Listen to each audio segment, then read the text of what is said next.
ग्वारिया गए हो है मंदिर में, पूरे रास्ता में भूसा पड़े हैं।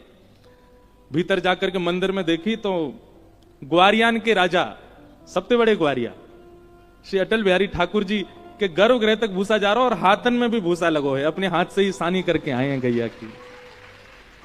ऐसे श्री अटल बिहारी ठाकुर जी आपके सागर में, बताओ ऐसी गैया की सानी तो हमारे वृंदावन बिहारी जी ने भी नहीं करी, हमारे राधा वल्लभ जी ने भी नहीं करी, गोपीनाथ राधा रमन जी ने भी नहीं करी, जैसी गैया की सानी आपके सागर के ठाकुर करें। तो भैया ये वृंदावन है। मैं एक बात कहूं अपनी कथा में, बहुत ध्यान से सुनियो।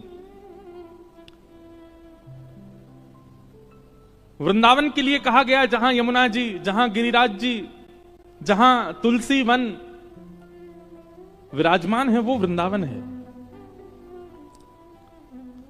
पर हमें लगता है कि यमुना नदी नहीं, गिरिराज पर्वत नहीं, तुलसी वन नहीं, इनके स्वभाव जहां है वहां वृंदावन है। जैसे यमुना का स्वभाव क्या है, सुनो तो सही एक बार, यमुना का स्वभाव क्या है, श्री यमुना जी का स्वभाव क्या है?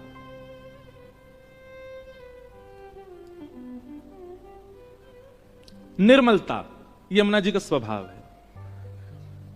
निर्मलता का मतलब एक सामान्य भाषा में कह दूं तो भोलापन, सीधापन, सरलता, सहजता। गंगा जी में कभी कभी उग्रता का दर्शन हो जाता है, पर यमुना जी कभी उग्र नहीं होती हमारी, यमुना जी हमेशा सरल रहती हैं, यमुना जी हमेशा सहज रहती हैं। तो सरलता, सहजता, निर्मलता, इन गुणों का अति जिन मानवों में होगा, और ऐसे अति सरलता, सहजता और निर्मलता गुण वाले मानव जहां बहुत संख्या में रहते होंगे, यही समझना चाहिए कि वहां यमुना जी हैं, उन वैष्णवों के रूप में। ऐसे यमुना और सागर के लोग, बुंदेल के लोग, एक बात तो है, भोले बहुत हैं, सीधे हैं, बहुत सरल हैं। तो आपके चित्त की जो सरलता है ना, आपके चित्त का जो भोलापन है, वही यमुना जी, और यमुना तट पर ठाकुर जी रहते हैं। तो आप सबका सरल स्वभाव ठाकुर जी को यहां लेके आया, वो यमुना जी। दूसरी बात, ठाकुर जी कहां विराजते हैं? जहां गिरिराज पर्वत है। श्री गिरिराज जी का स्वरूप स्वभाव क्या है? भागवत के वेणु गीत में लिखा है,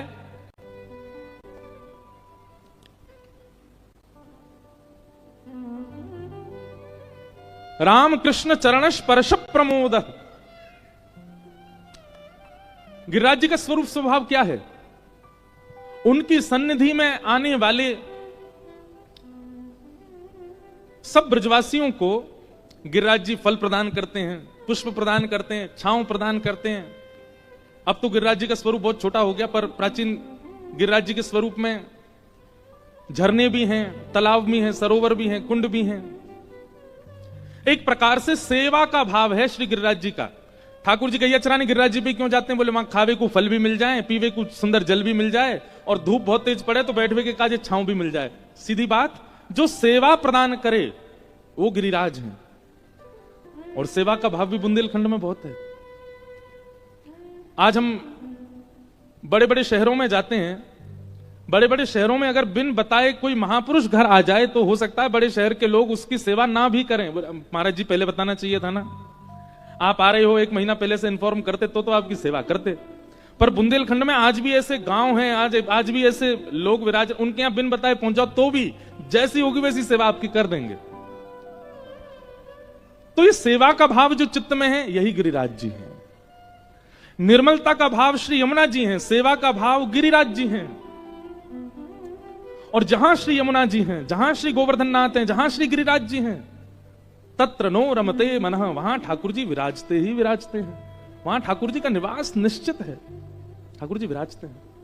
तो धन्य हैं आप बुंदेलखंड के लोग कि आपके पास में स्वभाव रूपी वृंदावन, सहजता रूपी गोवर्धन, सेवा रूपी गोवर्धन है, इसीलिए ठाकुर जी आए हुए।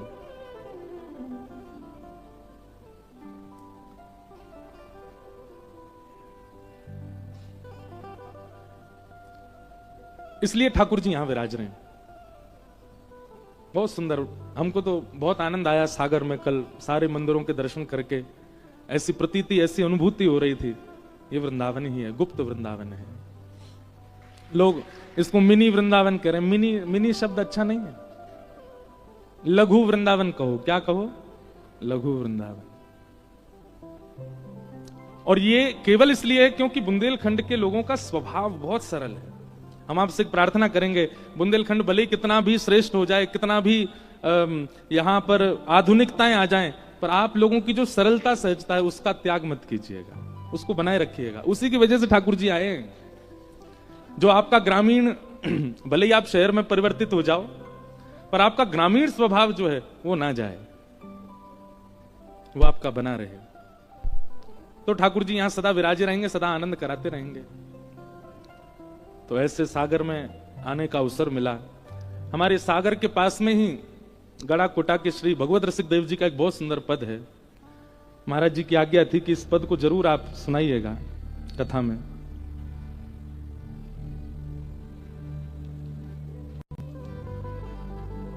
क्या गा रहे हैं?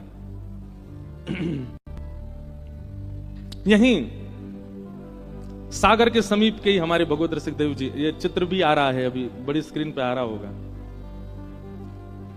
हमारी किशोरी जी का कितना सुंदर भाव गा रहे हैं। जाके बल सो मैं सब सो तोरी, जाके बल सो मैं सब सो, लोक वेद कुल काणी, लोक वेद कुल काणी, लोक वेद कुल काणी, लोक वेद कुल काणी।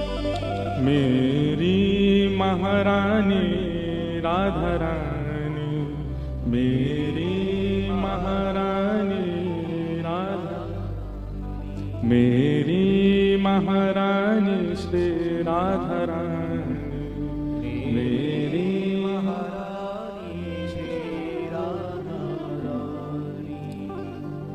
प्राण जीवन धन लाल बिहारी, प्राण जीवन धन लाल बिहारी, प्राण जीवन धन लाल बिहारी, प्राण जीवन लाल बिहारी। कोवारी पियत नित पानी, वारी पियत नित पानी।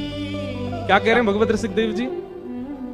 प्राण जीवन धन लाल बिहारी, को वारत पियत नित पानी। जल को ठाकुर जी पे वारते हैं और फिर ठाकुर जी की जल से नजर उतार के वो नजर वाला जल पीते हैं श्री भगवत रसिक देव जी। हमारे स्वामी श्री हरदास जी का एक चरित्र आता है बहुत सुंदर। बिहारी जी जब प्रकट हो गए वृंदावन में, शुकुंज बिहारी लाल, बांके बिहारी लाल, तो 12 सोने की मोहर नित्य प्रकट हुआ करती थी उनके चरणों से।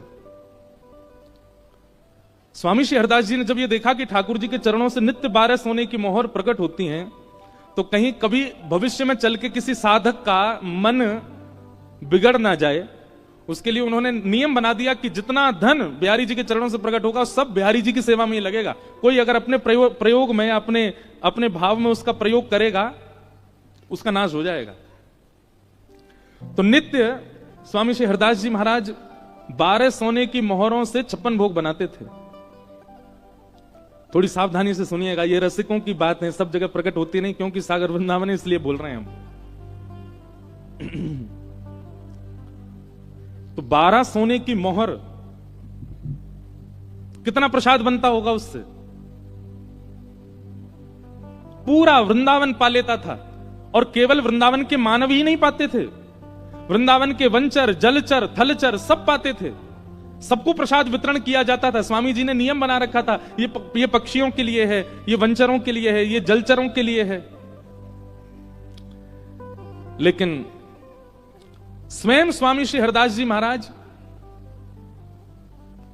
वो क्या पाते थे? कुशा। एक कुशा लेते और खीर में बोरते, जितनी कुशा में खीर आती उतनी पाते बस।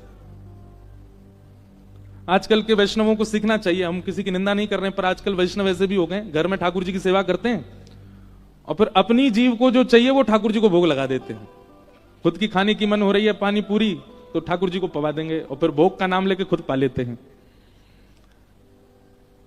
कई घरों में तो खुद का मन करता है कि हम बर्गर खाएं, तो घर होममेड बर्गर बनाते हैं ठाकुर जी के लिए, ठाकुर जी को भोग बना के पवा देते हैं।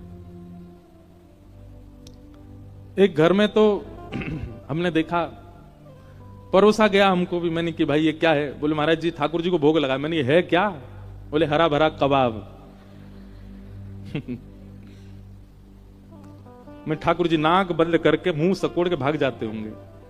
भाई देखो, एक बात याद रखिएगा, भगवत सेवा में कितनी सावधानी रखनी पड़ती है। जिन व्यंजनों का नाम भी उचित नहीं है वो भी ठाकुर जी की सेवा में नहीं जाते। जिन व्यंजनों का स्वरूप सुंदर नहीं वो भी कहीं कहीं ठाकुर जी की सेवा में नहीं जाते। अब जैसे कई मंदिरों में बैगन का भरता का भोग लगता है, पर बैगन का भरता उसको जब छिलका उतार के मीट दिया जाता है उसका स्वरूप इतना सुंदर नहीं होता। कई मंदिरों में उसका भोग नहीं लगता।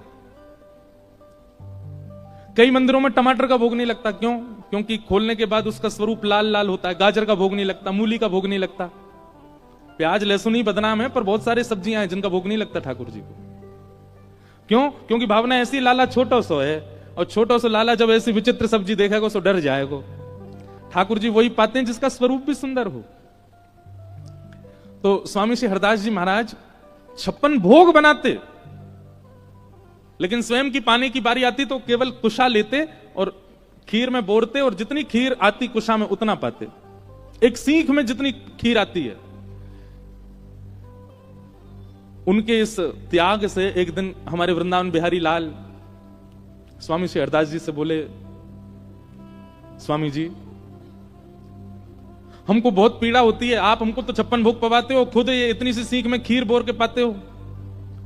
और कभी कभी भिक्षा लेते थे तो भिक्षा में क्या पाते थे? ब्रजवासियों के घर से चने आते थे भुने हुए, वो चने पाते थे। स्वामी श्री हरदास जी, ठाकुर जी बोले हमारी इच्छा है, आप हमारे द्वारा हमारे अधरामृत का भोग पाया कीजिए। तो स्वामी श्री हरदास जी बोले, जय जय,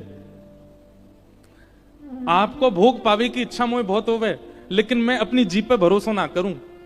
कहीं आज जीव ने कभी पाते पाते भोग ना देख करके वस्तु पर दृष्टि डाल ली और वस्तु का भाव कहीं जीव पर आ गया तो मुझे बहुत पीड़ा होगी। मतलब कहीं भोग पाते पाते ऐसी स्थिति आ गई, अरे ये आलू की सब्जी बहुत बढ़िया बनी है, तो आलू की सब्जी ये पदार्थ है, फिर वो भोग नहीं है। कितनी सावधानी। मंदिर के प्रसाद के प्रति आपको व्यंजन का भाव रखना ही नहीं है, वो व्यंजन नहीं है। एक एक सामग्री को यही मान के पाना चाहिए ठाकुर जी के अधरामृत है, वो व्यंजन नहीं है। इसलिए हमारे ब्रज में अगर कभी प्रसाद गिर भी जाए तो विचार नहीं करते, तुरंत उठा के पा लेते हैं। वो धरती पे गिरा, मिट्टी में गिरा, उसके प्रति कोई भावना ऐसी नहीं रखते। तो स्वामी जी बोले, आपको भोग तो बहुत सुंदर बने, पर मोए अपनी जीभ पे भरोसा ना है। कहीं यहां जीव को स्वाद आ गए हो व्यंजन को तो मुझको बड़ी पीड़ा होगी, या हमारे में नहीं कहीं पाऊं। ठाकुर जी बोले, हमें नहीं पता, आप हमारा भोग पाया करो, हमारा प्रसाद पाया करो। तो स्वामी श्री हरदास जी ने क्या किया? प्रिया प्रियतम दोनों को प्रसन्न करने के लिए, हमारे बिहारी जी को प्रसन्न करने के लिए एक ब्रजवासी के घर से आटे की भिक्षा मंगाई, आटा। और आटे की भिक्षा मंगा के उसमें यमुना जल डाल के आटा गूंद करके, और आटा गूंद करके 2 मुट्ठीन में आटे की लोनी, जो बिना रोटी बने पहले जो गोल गोल आटा है, उसको ऐसे लेकर के ठाकुर जी पे 7 बार बारा, और ठाकुर जी के ऊपर 7 बार बार के ठाकुर जी की सबरी नजर उतार के वो आटा भून करके उसको पा लिया। बोला हाँ अब पाऊंगा, ऐसे अन्न पालूंगा। बिहारी जी सर पे हाथ धर के बैठ गए, बोले जय हो स्वामी जी। ये क्या बोले, आपने कही थी अन्न पाओ, अब मैं अन्न पा रहा हूं, अब मुझको यही पान दो। अब इतना त्याग में जीवन जीने वाले स्वामी जी, उनसे प्रसन्न नहीं होंगे बिहारी जी? रसोई में 56 भोग बनता है, पर वो किसके लिए बनता है? ठाकुर जी के लिए बनता है, ब्रजवासियों के लिए बनता है, वंचरों के लिए बनता है। जाके बल सो सब सो तोरी, जाके बल सो सब सो तोरी, लोक वेद कुल कानी, लोक वेद कुल कानी, महारानी श्री राधा रानी मेरे, महारानी श्री राधा रानी। तो भैया धन्य हैं और प्रणम्य हैं आप बुंदेलखंड के लोग, क्योंकि इसी बुंदेलखंड ने ही हमारे ब्रजरस को उजागर किया खूब। यहाँ के रसिक जन नहीं आए होते वृंदावन तो ऐसे सुंदर सुंदर भाव कहां से मिलते हमारे ब्रजवासियों को, हम भगवत प्रेमियों को। तो ऐसे बुंदेलखंड में ठाकुर जी का विराजमान होना निश्चित है, क्योंकि यहां पर रसिकों की अनेक संख्या है। कल दर्शन करके खूब सुख मिला। आइए अब आज के कथा प्रसंग में प्रवेश करें। किन्हीं का अभी भाव आया था कि महाराज जी गिरधर लाल जी के हमको दर्शन करा दो, आप आ गए हैं, हर जगह आपका नियम होता है सुबह लाल जी के दर्शन का, आपसे भी मिलने का। हम ये सोच रहे हैं कि हम जहां रुके वहां इतनी संख्या समाएगी कैसे, इसलिए हम नहीं मिल रहे सबसे। लेकिन कोई योजना बनाएंगे। ठाकुर जी परसों तो आएंगे, कथा में ही आएंगे, 56 भोग होगा ना ठाकुर जी का, तो यहीं से दर्शन हो जाएगा सब लोगों को। पर फिर भी और समीपता से दर्शन की योजना अभी आज बैठ के बनाते हैं, कुछ बन पाएगी तो फिर लाल जी के दर्शन आप सबको कराने का हम कुछ भाव रखेंगे। आइए आज के कथाक्रम में प्रवेश करें। कल हमने बड़े भाव से श्रीमद् भागवत जी के 3 मंगलाचरणों का श्रवण किया था। कल हम घाटम दास जी की कथा सुना रहे थे, कथा के विश्राम में। जो चोरी करते थे, सत्य बोलते थे। रात में हमको किसी ने बताया, बोले महाराज जी जब आप घाटम दास जी का चरित्र सुना रहे थे तभी पंडाल में एक चोरी भी हुई थी किसी की माता जी की चेन चोरी हो गई। तो जिन्होंने भी चोरी करी है हम उनसे एक बात कहेंगे, बहुत अच्छी बात है कि आपने घाटम दास जी के चरित्र को लागू किया, अपने जीवन में चोरी करी, लेकिन पूरा घाटम दास जी को चित्त में उतारिए। वो सत्य बोल भी देते थे कि मैं चोरी करने आया हूं। तो जिन्होंने भी चोरी करी है वो बता भी दें कि हाँ मैंने करी है। अब उसके बाद क्या होगा वो सुनने वाले जाने पर कथा में भैया इस प्रकार से किसी की वस्तु आदि का आप हरण ना करें, ऐसी हमारी प्रार्थना है। घाटम दास जी का चरित्र इतना अच्छा लग रहा है, स्वामी श्री हरदास जी का भी लगना चाहिए, उनसे भी सीखिए, ऐसी भावना धारण कीजिए। श्रीमद् भागवत जी का प्रारंभ हुआ। 88,000 सौनकादि ऋषि नैमिषारण्य क्षेत्र में बैठे हैं और उन 88,000 सौनकादि ऋषियों ने मानव कल्याण के लिए यज्ञ प्रारंभ किया, परंतु यज्ञ से मानव कल्याण होगा इसका विश्वास उनको नहीं था। एक बात सदैव याद रखिएगा, आप कोई भी क्रिया करते हैं, उस क्रिया जैसे कोई भी भगवत क्रिया करते हैं, अनुष्ठान करते हैं, नाम जप करते हैं, सेवा करते हैं, कथा सुनते हैं, अगर आपके मन में किंचित भी विचलनता है तो आप उस क्रिया को वहीं विराम कर दीजिए, आगे मत बढ़िए। जब तक पूर्ण विश्वास ना हो अपने नाम जप के प्रति, कथा श्रवण के प्रति, तीर्थ यात्रा के प्रति, गुरु निष्ठा के प्रति, प्रवचन के प्रति, तब तक उस क्रिया में आगे नहीं बढ़ना चाहिए। नहीं तो वो अपराधजनक हो जाती है, वो आपसे कोई ना कोई अपराध बनवा देगी। तो फिर क्या करें? उस समय थोड़ा रुक जाइए, फिर दोबारा प्रयास कीजिए। जब तक आपके चित्त में अकाट्य विश्वास प्रकट ना हो कि मैं जो क्रिया कर रहा हूं ये फलदायी होगी ही होगी, तब तक उस क्रिया में मत प्रवेश कीजिए। विश्वास बहुत आवश्यक है। अब यज्ञ कर रहे थे सौनकादि ऋषि, पर उनके चित्त में कहीं ना कहीं अविश्वास था कि यज्ञ से मानव कल्याण नहीं होगा, और वहीं यज्ञ तामसी होने लगा। तब वहां सूत जी का आगमन हुआ और सूत जी से सौनकादि ऋषियों ने, 88,000 ऋषियों ने कहा कि भगवान हम यज्ञ कर रहे हैं पर हमारे मन को विचलनता सी हो रही है, कृपा करके मानव कल्याण का उत्तम साधन बताइए, मानव कल्याण कैसे होगा। और इसी प्रश्न में 6 प्रश्न किए थे और इन्हीं प्रश्नों में फिर यहां से भागवत की कथा सूत जी सौनकादि ऋषियों को सुनाते हैं। सूत जी महाराज प्रारंभ करते हैं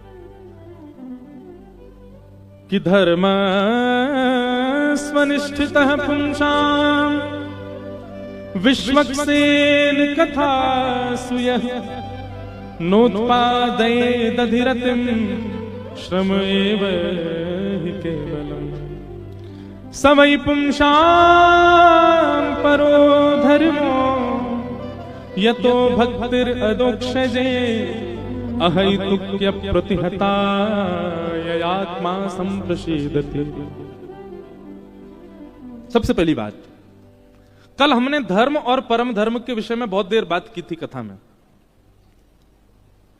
धर्म की चर्चा तो हमने सुनी थी, पर हम परम धर्म में बस इतना बोल के निकल गए थे कि आत्म कल्याण को, देह के कल्याण को धर्म कहते हैं, पर देह के भीतर जो सूक्ष्म आत्मा है उसके कल्याण को परम धर्म कहते हैं। और एक बात याद रखिएगा, देह को कितना भी स्वच्छ बनाइए, कितना भी निर्मल बनाइए, कितना भी पवित्र बनाइए, वो सब धर्म कहलाएगा, पर आत्म कल्याण तो विचारों की शुद्धि से ही माना जाएगा। अगर आपके विचार शुद्ध नहीं है, कोई व्यक्ति आता है, उस व्यक्ति को देख के आपकी भावना कैसी बनती है, उससे पता चलता है कि आपकी आत्मा कितनी शुद्ध है।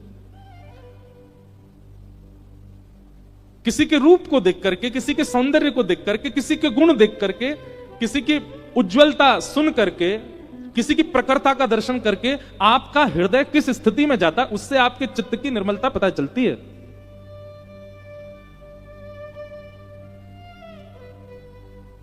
चित्त की निर्मलता यदि नहीं है, उसके लिए परम धर्म का यहां मार्ग बता रहे हैं। सवै पुंसाम परो धर्मो यतो भक्तिर अदोक्षजे। अदोक्षज किनका नाम है? भगवान श्री कृष्ण को अदोक्षज कहते हैं। अदोक्षज भगवान की प्रेम लक्षणा भक्ति प्रारंभ कर दो। प्रेम लक्षणा भक्ति मतलब एक तो होती है पूजा और एक होती है भक्ति। पूजा में और भक्ति में दोनों में अंतर होता है, बहुत ध्यान से सुनिएगा। 90% लोग भारत के पूजा करते हैं, भक्ति नहीं। पूजा का मतलब क्या होता है? पूजा देवताओं की इसलिए की जाती है ताकि देवता प्रसन्न होकर हमारी मनोकामना पूरी करें, उसको कहते हैं पूजा। और भक्ति, उसमें अपनी मनोकामना नहीं होती, उसमें ठाकुर जी की प्रसन्नता का भाव रखा जाता है, वो भक्ति है। जहां अपनी प्रसन्नता प्रधान है वो पूजा है, जहां देव की प्रसन्नता प्रधान है वो भक्ति है। हमारे भारत के लोग पूजा ज्यादा करते हैं।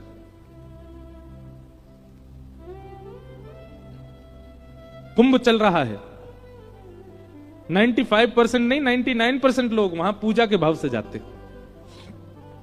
हमको स्नान करने को मिले, हमको महात्माओं के दर्शन करने को मिले, हमको शिविर में जाने का अवसर मिले, उन महापुरुष के दर्शन मिल जाए, उससे क्या होगा? हमारा जीवन शुद्ध होगा, हमारे पाप धुल जाएंगे, हमारे जीवन के सारे नकारात्मक ऊर्जाएं खत्म हो जाएंगी, हमने अब तक जितने भी पाप किए हैं सब खत्म हो जाएंगे। ये क्या है? ये पूजा का भाव है। आप कहीं ना कहीं अपनी मनोकामना पूर्णता चाहते हैं, इसलिए वो पूजा कहलाता है। भक्ति में अपनी मनोकामना नहीं होती, उसमें तो देव प्रसन्नता होती है। और क्षमा कीजिएगा, वृंदावन चंद, वृंदावन बिहारी लाल जहां कहीं भी हैं, वो पूजा स्वीकार नहीं करते, वो सेवा ही स्वीकार करते, वो भक्ति ही स्वीकार करते हैं, उनकी प्रसन्नता। कल हम गए, दर्शन किए, तो बिहारी जी, मेरे को तो नाम भी याद नहीं, बिहारी जी, राधा वल्लभ जी और अटल बिहारी जी, और कौन कौन से थे, द्वारिकाधीश जी, सब जगह आपने एक चीज देखी, ठाकुर जी ऊनी वस्त्र पहन करके, ठाकुर जी शॉल ओढ़ करके, ठाकुर जी ऊनी ऐसे पाग बांध करके, कान वान सब ढक करके खड़े। अब पूजा होगी तो इनका विचार नहीं किया जाएगा, सेवा है इसलिए विचार किया जाता है।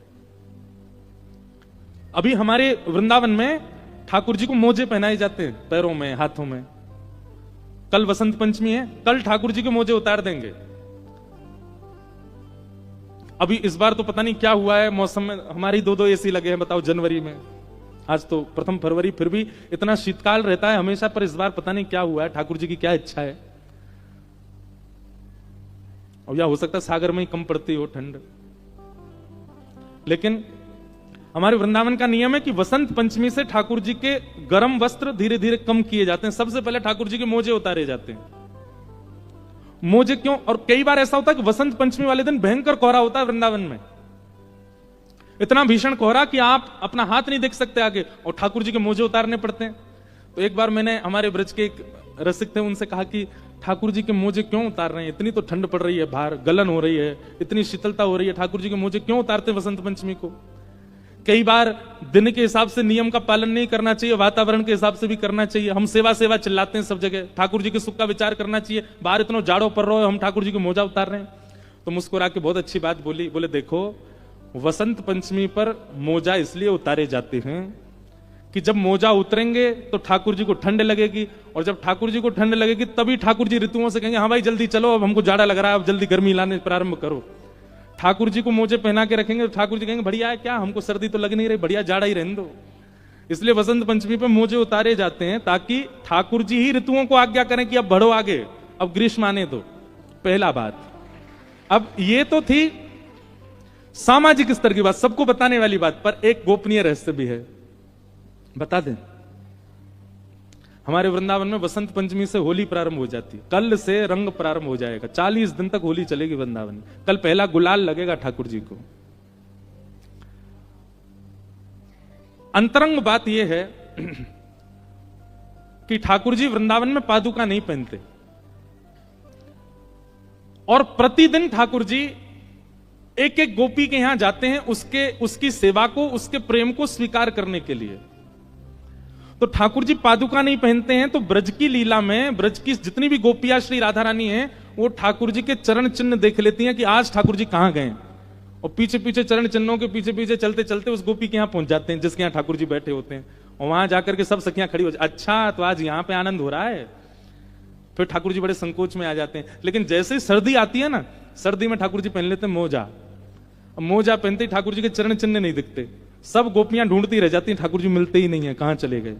तो जैसे ही होली आती है तो किशोरी जी चरण से मोजा उतरवाती हैं, बोले अब तो होली आ गई, अभी तक तो जाड़ा था उसका बहाना था, पर अब होली पे तो ये विशेष कृपा करेंगे गोपियों पर, ग्वालों पर, सखियों पर, इनके मोजा उतारो, कल से ये कहां कहां जाएंगे हमको सब खबर होनी चाहिए, और वहां जाके क्या पा रहे हैं, क्या कर रहे हैं, कैसे नाच रहे हैं। इसलिए किशोरी जी हट बट के ठाकुर जी के मोजा उतरवाती हैं ताकि इनके चरण चिन्ह हमको दिख सके ये कहां गए हैं। ये हमारी निवृत्त निकुंज की लीला है। देखो वृंदावन कुंज, निकुंज, निवृत्त निकुंज। कुंज सबको बताया जाता है, निकुंज प्रेमियों को बताया जाता है, और निवृत्त निकुंज केवल रसिकों को बताया जाता है। अब हमने यहां निवृत्त निकुंज बता दिया, उन्हीं को ही समझ में आया होगा जो रसिक होंगे। ताली आप सब बजा लो, पर समझ में उन्हीं को आई होगी ये बात जो रसिक होंगे, जिनके चित्त में रसिक भाव होगा उन्हीं को ही पता होगा। इसलिए ठाकुर जी को मोजे उतरते हैं। अब ये मोजा उतरना, मोजा पहनाना, अब संसारी लोगों को लगेगा ये क्या पागलपना है, ठाकुर जी को मोजा पहना रहे हैं, ठाकुर जी को मोजा उतार रहे हैं। पूजा वालों के लिए ये कुछ भी हो सकता है, पर भक्ति वालों के लिए ये सेवा है, और सेवा की प्रधानता है। हमारे वृंदावन चंद पूजा नहीं कराते, सेवा कराते, सेवा प्रधान। सेवा में अपना सुख विचार नहीं किया जाता, ठाकुर जी का सुख विचार किया जाता। और इसी सेवा को क्या कहते हैं? परम धर्म। क्या कहते हैं? परम धर्म। जो सेवा के पथ पर चलने लग जाता है उसकी आत्मा का कल्याण निश्चित है। भागवत जी कह रही हैं, सवई पुंसाम परो धर्मो यतो भक्तिर अधोक्षजे अहि तुक्य प्रतिहता ये आत्मा संप्रषेदति। देह का अभिमान हम जितना ज्यादा करेंगे उतने ज्यादा संसार में गिरते जाएंगे, और जितने देहाभिमान शून्य होकर के देह ठाकुर जी के तरह से रहे, ठाकुर जी को जैसे प्रिय लगे वैसे रहे, ठाकुर जी को जैसा हम ठाकुर जी के लगे ऐसा देह को रखना, ऐसा प्रसाद पाना, ऐसे ही सोना, ऐसे ही रहना, वही आत्मकल्याण कहलाता है, वो परम धर्म कहलाता है। इस प्रकार सूत जी महाराज परम धर्म का वर्णन करते हैं। आगे भागवत जी में भगवान के 24 अवतारों का वर्णन किया गया। उसके बाद भागवत जी की रचना कैसे हुई इस विषय को बताया गया। भागवत जी की रचना क्यों हुई, ध्यानपूर्वक सुनिएगा। श्री वेदव्यास जी महाराज ने अनेक पुराण लिखे, अनेक ग्रंथ लिखे। वेदव्यास जी की अंतिम रचना है श्रीमद् भागवत। भागवत जी लिखने के बाद वेदव्यास जी ने अपनी कलम को सरस्वती जी में बहा दिया, बोले अब कुछ और लिखना शेष नहीं है, ये सर्वोपरि है, ये संपूर्ण है। भागवत जी की रचना के पीछे मुख्य उद्देश्य क्या है? 4 पुरुषार्थ हैं बंधुओं, जिन चारों में हम पूरे दिन लगे रहते हैं। हमारा पूरा जीवन इन 4 के पीछे ही दौड़ता रहता है। कौन कौन? 4 पुरुषार्थ। सबसे पहला धर्म, दूसरा अर्थ, तीसरा काम, और अंतिम मोक्ष। हर व्यक्ति धर्म के पीछे भाग रहा है। एक बात कहें, नास्तिक भी धर्म है, आस्तिक भी धर्म है।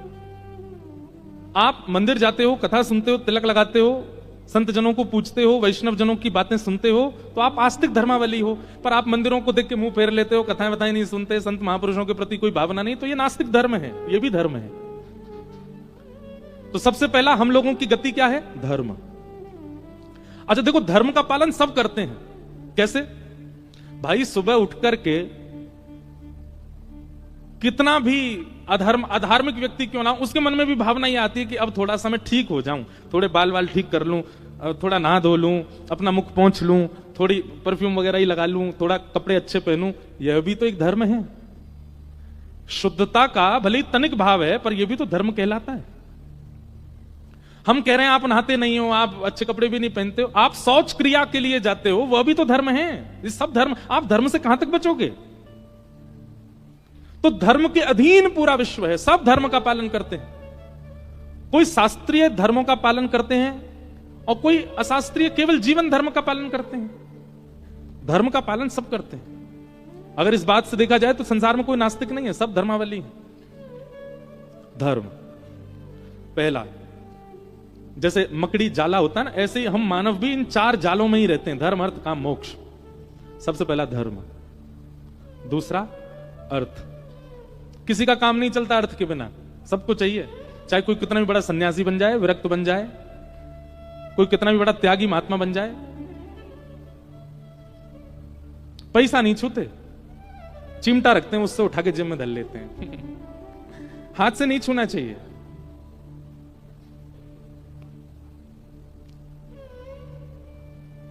सबका काम चलता है, अर्थ सबको चाहिए। अच्छा, हम कहेंगे कि आप धन नहीं छूते, धन से आपका कोई अन्न भी नहीं लेते क्या? अन्न भी अर्थ में आ जाता है, क्योंकि अन्न का निर्माण अर्थ से ही होता है। तो धर्म, अर्थ और तीसरी बात काम। काम की अनेक परिभाषाएं हैं। एक तो थोड़ी विलग परिभाषा है, पर काम का मतलब कामनाएं भी होती हैं, सबकी होती हैं। कामनाओं के बिना संसार में कोई रह ही नहीं सकता, आप जीवित ही नहीं रहोगे अगर कामना नहीं होगी तो। सबकी कामना होती है। धर्म, अर्थ, काम, और इन तीनों को भोगते भोगते कहीं ना कहीं व्यक्ति के अंदर चौथी भावना प्रकट हो जाती, किसकी? मोक्ष। मुझे मोक्ष की प्राप्ति हो।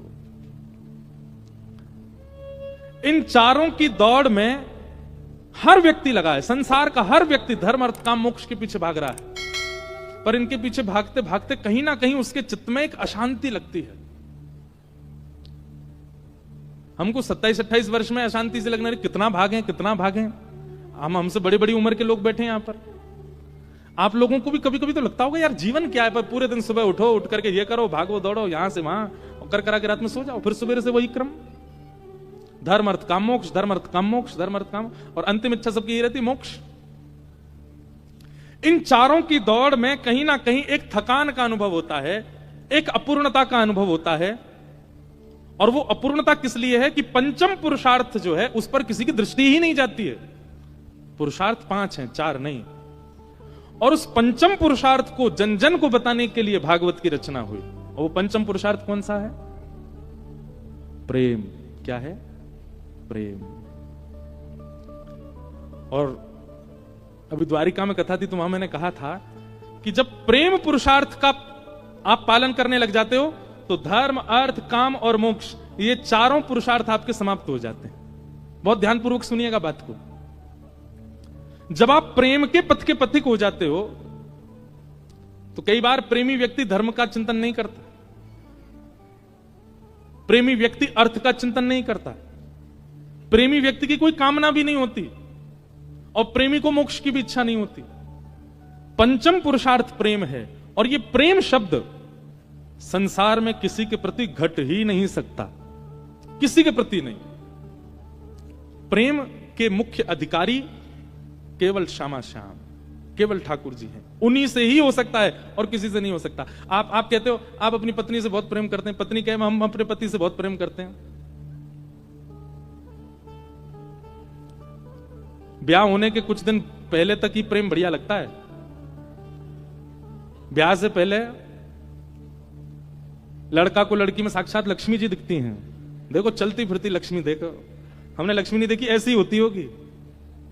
और लड़की को अपने पतिदेव में साक्षात नारायण दिखते हैं, परमात्मा का अंश है जिनसे मेरा ब्याह हो रहा है। और जैसे ही अति सामीप्य होता है, जैसे जैसे ब्याह होने के बाद सामीप्य बढ़ता है, फिर एक दूसरे के दोष दिखने लगते हैं। पति को पत्नी में ही शूर्पणखा दिखने लगती है, और पत्नी को पति में ही काल भैरव, साक्षात काल भैरव।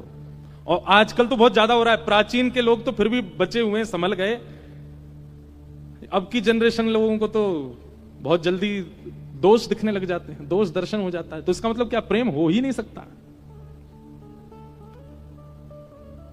फिर उसके हाथ से पानी भी आएगा ना तो भी ठंडा पीता हूं मैं, पता नहीं था तुमको ठंडा चाहिए, मुझे थोड़ा गर्म पानी चाहिए, चाय तुमने कैसी बनाई, और फिर कहीं ना कहीं दोष दिखने लगते हैं। दुनिया का कोई भी संबंध ऐसा नहीं है जहां पर आपका प्रेम का मतलब क्या, प्रेम की परिभाषा हमारे शास्त्रों में बताई कि जहां पर आपका लगाव, जहां पर आपका स्नेह प्रतिक्षण वर्धमान, वर्धित होता हो। हमारे स्वामी श्री हरिदास जी महाराज का एक पद है, मुझे पद याद नहीं है पर बहुत अच्छा है। ठाकुर जी किशोरी जी से क्या कह रहे हैं, राधे जब जब देखूं तेरो मुख। किशोरी जी से ठाकुर जी कह रहे हैं, श्यामा जब जब देखूं तेरो मुख, तब तब नयो नयो लागे, तब तब नया नया लगता है। ठाकुर जी कहते हैं, मैं किशोरी जी को देखते समय जितनी बार पलक झपकता हूं, हर पलक झपकने के बाद जब नेत्र खुलते हैं तो किशोरी जी अलग होती हैं। इसे प्रेम कहते हैं। ये हो सकता है संसार में? संसार का कैसा पता है, हर पलक के बाद में वो और घटने लगता है। हर बार पलक झपकने के बाद आपका प्रेमी और थोड़ा कम लगने लगता है, अब थोड़ा और कम, अब थोड़ा और कम, अब थोड़ा और कम। पर प्रेम किसे कहते हैं? जहां पर प्रेमी सन्मुख हो और वो जितना निहारें, जितना देखें, जितनी बार दृष्टि पड़े, उतनी बार प्रेम पहले से अधिक है। ये संसार में किसी से नहीं हो सकता, किसी से भी नहीं। हमारे गिरधर लाल 6 वर्ष के हो गए इस बार। पहले वर्ष का स्वरूप दिखाऊंगा आज आपको शाम को, और अब के ठाकुर जी देखना, जमीन आसमान का अंतर होगा पहले स्वरूप में और अब के स्वरूप में। हर दिन ठाकुर जी नवीन लगते हैं। आपके तो घर पे विराज रहे हैं, आप रोज देखो, हर दिन एक नवीनता का अनुभव होगा उनके स्वरूप में। हमको तो हर दिन लगता है कि आज ठाकुर जी को एक गाल ज्यादा फूलो भयो है, आज ठाकुर जी को एक हाथ ज्यादा गदमदरा सोएगो है, आज लाल जी को एक पाम ज्यादा भार बड़ो भयो है। प्रति क्षण, प्रति पल, प्रतिदिन वर्धमान जो हो उसको प्रेम कहते हैं, और वो प्रेम संसार में नहीं हो सकता। संसार में तो घटता है, संसार में तो उसकी सूक्ष्मता आती है। राधे जब जब देखूं तेरो मुख, तब तब नयो नयो लागे, तब तब नया नया लगता है। ये प्रेम तो धर्म, अर्थ, काम और मोक्ष, ये चतुर्विध पुरुषार्थ, और इन चतुर्विध पुरुषार्थ के अधिक भाव को स्थापित करने के लिए पंचम पुरुषार्थ प्रेम का प्रमाण दिया गया। उसके लिए भागवत जी की रचना हुई। श्रीमद् भागवत जी धर्म नहीं सिखाएंगी, अर्थ नहीं सिखाएंगी, कामनाओं की पूर्ति नहीं सिखाएंगी, मोक्ष भी नहीं सिखाएंगी। भागवत जी तो केवल प्रेम सिखाएंगी, और वह प्रेम भी किससे? ठाकुर जी से।